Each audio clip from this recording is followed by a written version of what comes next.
The biblical narrative, often perceived through a singular cultural lens, is in fact a rich tapestry woven with diverse peoples and geographies. Understanding the presence of Black individuals and communities within its pages offers profound insights into the universality of Scripture. This exploration transcends modern racial constructs, delving into ancient ethnography and historical context. Our aim is to illuminate the significant yet often overlooked contributions and roles of people of African descent in the biblical story. Please like, comment, and subscribe.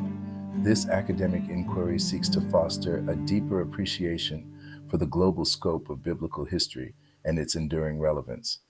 It is a journey into the historical and theological dimensions of the Bible's diverse human landscape. The ancient world was interconnected, with significant interactions between the Near East and the African continent. Regions like Egypt, Kush, and Punt were not distant lands, but integral parts of the geopolitical and cultural landscape of biblical times. These areas were home to diverse populations, many of whom would be considered Black by modern classifications. The term Africa itself is a modern construct. Ancient peoples identified by tribal, regional, or national affiliations.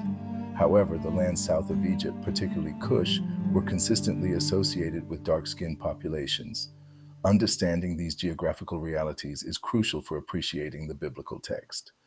The Hebrew Bible frequently mentions lands and peoples associated with the African continent. Mizraim refers to Egypt, a powerful civilization that played a central role in Israel's early history.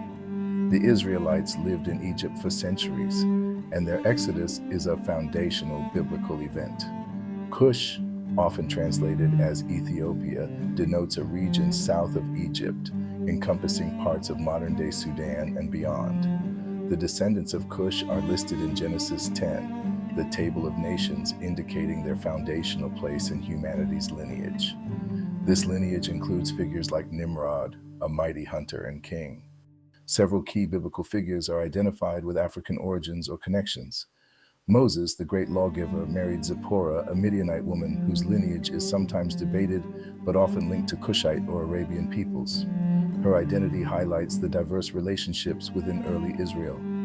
The Queen of Sheba, who visited King Solomon, is traditionally associated with the ancient kingdom of Saba, located in modern-day Yemen and Ethiopia. Her journey to Jerusalem signifies a significant diplomatic and spiritual exchange between distant lands. Her wisdom and wealth are celebrated in Scripture. Beyond prominent figures, the Old Testament contains numerous references to Cushites. Ebed-Melech the Cushite, a eunuch in King Zedekiah's palace, courageously rescued the prophet Jeremiah from a cistern. His act of compassion and faith stands as a testament to his character. The prophet Zephaniah is identified as the son of Cushi, suggesting a Cushite lineage. This indicates that individuals of African descent were not only present, but also held positions of spiritual authority and prophetic insight within Israelite society. Their inclusion underscores the diverse nature of God's people. The New Testament continues to highlight the African presence. Simon of Cyrene, a city in modern-day Libya, was compelled to carry Jesus' cross to Golgotha. This act places an African man directly at the heart of the crucifixion narrative, a pivotal moment in Christian theology. Perhaps one of the most significant figures is the Ethiopian eunuch encountered by Philip in Acts 8. This high-ranking official, a treasurer to the Candace, queen of the Ethiopians, was reading from the prophet Isaiah. His conversion and baptism mark a crucial early expansion of the gospel into Africa. The consistent presence of Black individuals and communities throughout the biblical narrative underscores a profound theological truth. God's redemptive plan is universal and inclusive. From the earliest genealogies to the spread of the early church, people of African descent are integral to the unfolding story of faith. This historical and ethnographic understanding enriches our appreciation of the Bible's global scope and its message of unity and diversity. It challenges narrow interpretations and affirms the rich, multicultural tapestry of God's creation and covenant.